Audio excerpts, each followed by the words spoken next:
Saudaraku, Timnas Voli Putri Indonesia berhasil menutup laga AFC Challenge Cup 2024 dengan kemenangan dan berakhir di posisi ketujuh, di mana Indonesia sudah berhasil mendapatkan 2 kemenangan dan 4 kekalahan sepanjang turnamen tersebut.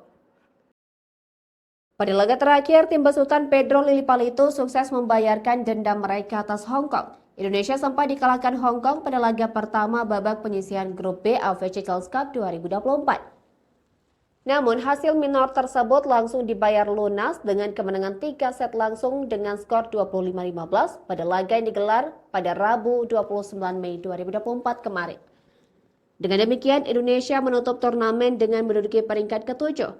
Manajer Timnas Voli Putri Indonesia Luciana Tarore mensyukuri hasil yang didapatkan oleh Junaida Santi DKK.